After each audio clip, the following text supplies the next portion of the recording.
This is an ancient picture. One colour, red, represents order. Now we need order. We need organisation for the provision of public services and stability. Things like traffic lights. But if there's too much order, then we have tyranny, like a police state, and all our actions are micromanaged by Big Brother, and the thought police will then tell us how we should think. But the other colour, perhaps blue, represents freedom or creativity. If we have too much freedom and too much creativity, we end up all doing exactly as we think. And then we have chaos or anarchy. So the ancient thinkers decided we needed balance. Look at this beautiful forest. All the trees are the same kind. They're the same height. Perfect straight lines, each one in its place. Such control. The ground beneath is sterile. Nothing else grows. If only there was such control everywhere. If only we were all like Daleks. If only all humans are identical. If only we had a one-size-fits-all approach to life. And in the gospel readings, there's a tension.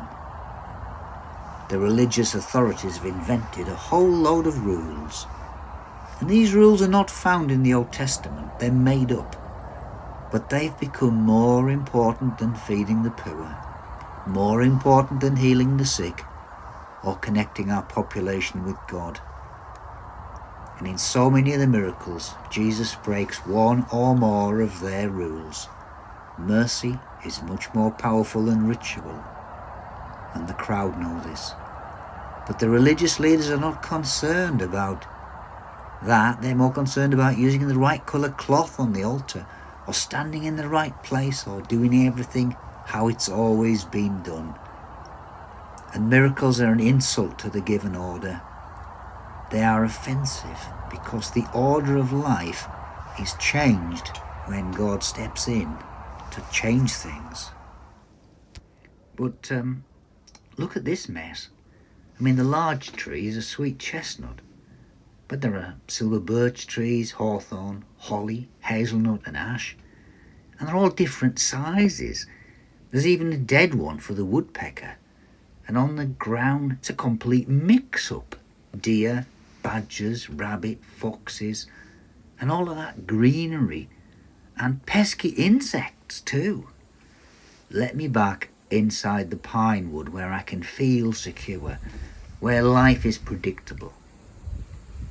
But the pine forest's an illusion. Life just isn't like it. Even in a totalitarian state, there are strong trees and rotten ones. There's sunlight and shade, beauty, and flies and unpredictability, because we're actually all just different. Miracles usually happen on the chaos side, when we're not in control, when we have no idea what's going on. And there will always be some who are offended because it wasn't printed in advance on the liturgy, or because you weren't consulted beforehand, or because. Now there are some who might look at this waterfall and explain that each drop of water is different. It might be 50 million years before one drop is replicated. And that calculation is based on the number of molecules in a droplet.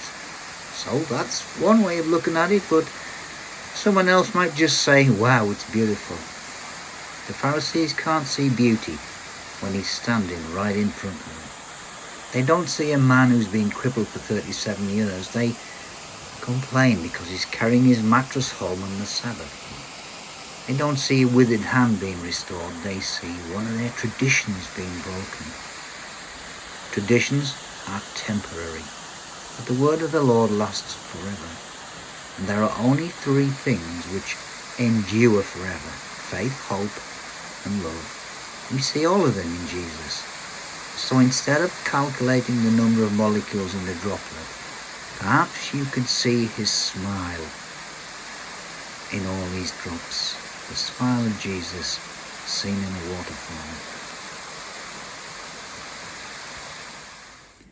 So let's get back to that first picture. Now, Jesus is not a tyrant. He doesn't believe in a police state. Those first disciples had been baptized and confirmed. He called them to follow him, but he gave them a choice. And in fact, there was some who said, "No, I won't follow you." And he allowed that.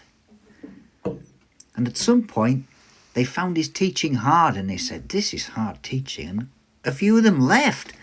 And he said to his disciples, "Well, you can leave if you want to." And some of them did.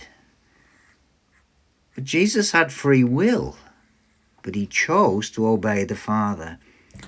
"I can only say what I hear my Father saying. I can only do what I see my Father doing." And he demonstrated righteousness through obedience.